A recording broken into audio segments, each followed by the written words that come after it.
Good Erev Shabbos, this is Sammy Sachs here again, and I thought maybe I could share with you a couple more words in this week's Parsha, Parshat Re'eh. There's some amazing, amazing stuff that I had to share with you, and you know, this Shabbos and Sunday is Rosh Chodesh Elul, and as we know, with Elul comes introspection. So as a result, I wanted to pull that out of the Parsha, introspection and growth.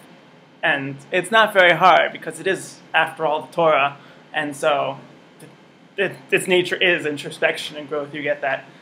Anyhow, I wanted to kind of connect an idea in last week's Parsha, Parsha Eikev, with this week's Parsha, Parsha Re'eh, and tie it all together.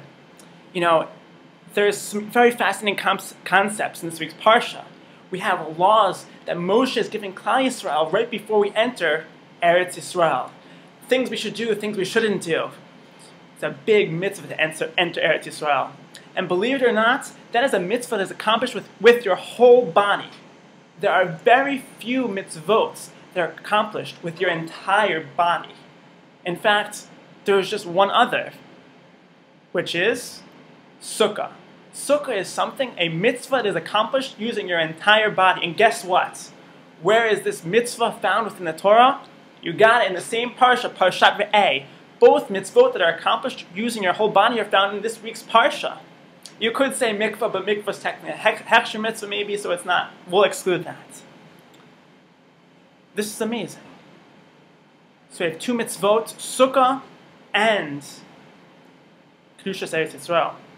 How are they similar? How are they related? I'm going to pile up some questions.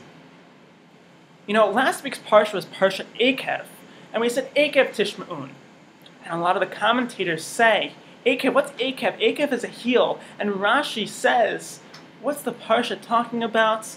It's talking about those mitzvot, those poor little mitzvot that we trample on with our foot, those little things that seem so small and insignificant, in fact, are so large, so vast, and so important. Small mitzvah are not small. They're significant. They are important. And every step we take with our heel towards a certain goal is significant and is important.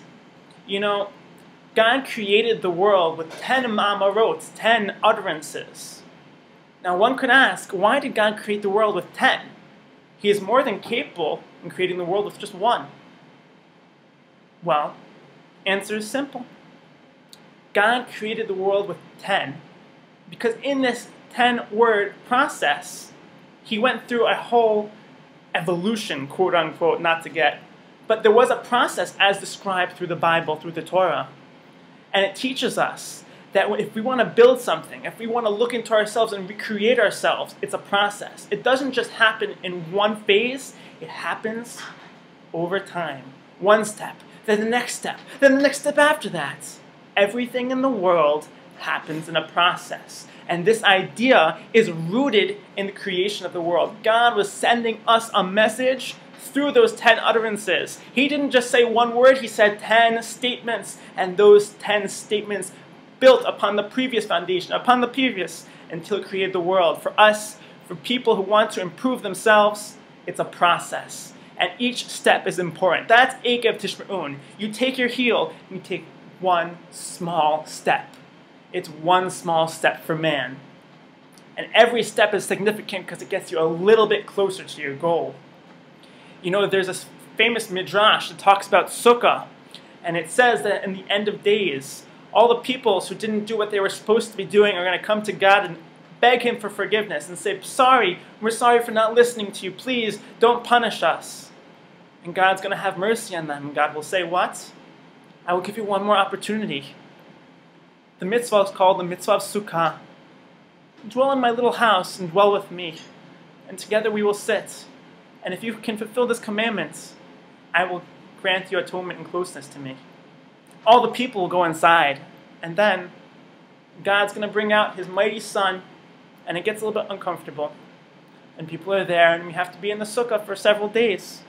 And people begin to leave, and they say, I can't do this. It's too much. It's too hot. You know, the mitzvah of Sukkah is a little bit hard and is a little bit difficult.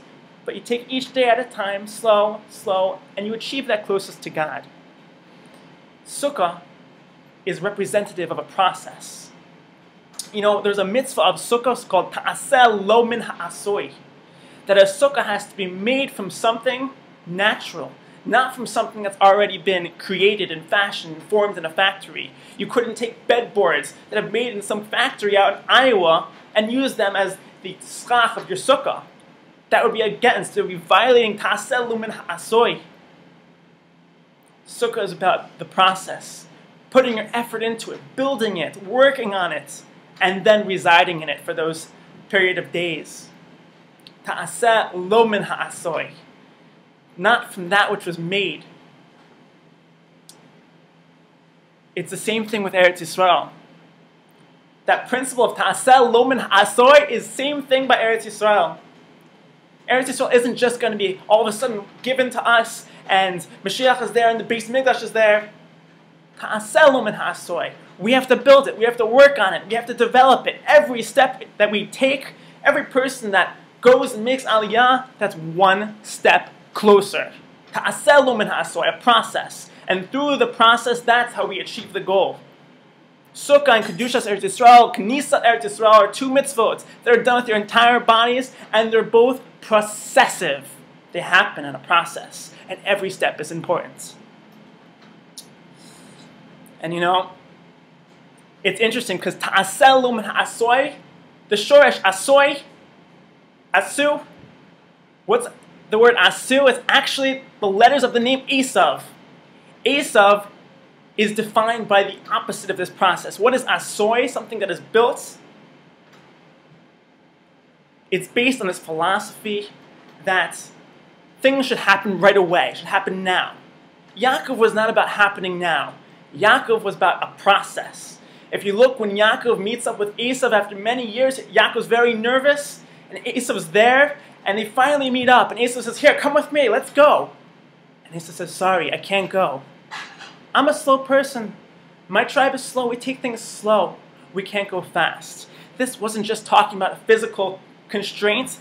Yaakov was saying something deeper. Yaakov was saying that if you want to grow, if you want to meet your certain expectations, you have to do it slow. If you want to make huge gains all at once, you're going to fall off the cliff, and you're just going to dive really, really far and crash and burn. That's not a Jewish concept. Jewish concept is taking our time, one step, day by day, minute by minute, hour by hour. And through that slow process, that's how we grow. And this idea elucidates a Gemara. You know, there's a Gemara that says, in Sukkah nonetheless, a Gemara in Sukkah, that says one day, in the future, Hashem is going to slaughter the Yetzer Hara, the evil inclination. And at that point, the wicked people are going to look at the Yetzer Hara, the evil inclination, and they're going to see, it's going to appear to them as a little thread, a little thing that they could have overcome. And they're going to feel so sad that they couldn't overcome this little eensy-weensy evil inclination. Conversely, the righteous individuals who have accomplished so much are going to see that Yetzer Hara, and it's going to look like a vast, giant Appalachian mountain. And they're going to cry also, and they're going to say, how in the world was I able to overcome so much? What is this Gemara saying? What does it mean? Based on what we said before, it's very significant. Why are the wicked going to see the Yetzer Hara, the evil inclination, as a little thread?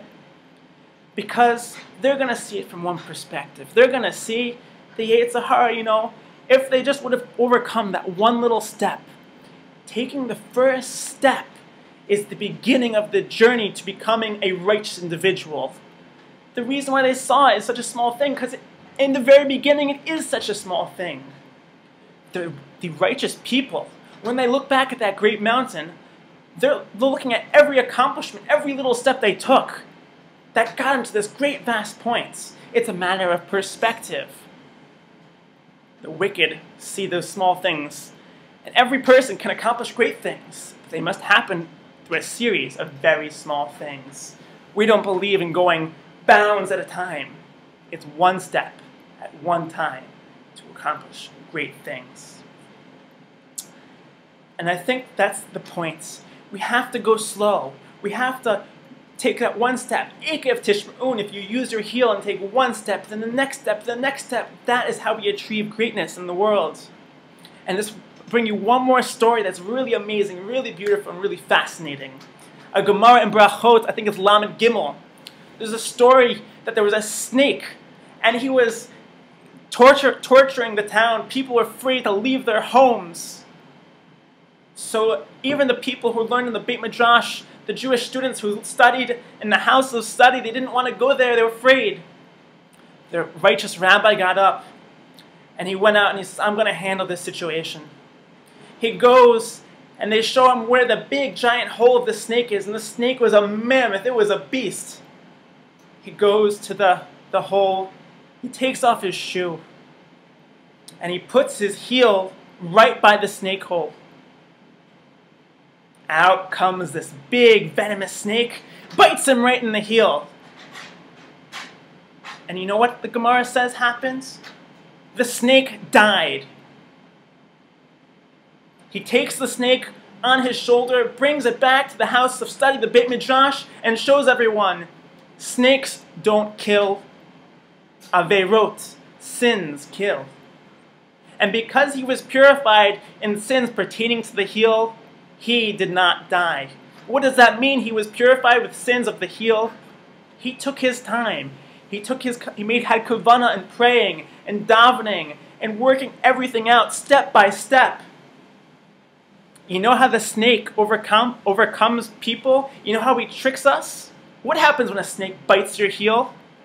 We run in fear and in trepidation. When we run, we metabolize more quickly. The venom runs through us, and we just make it worse and worse for ourselves. But if we stand still, we take it slow, step by step, then we have a chance. What does this teach us? Take things step by step, and that is the path to accomplish greatness.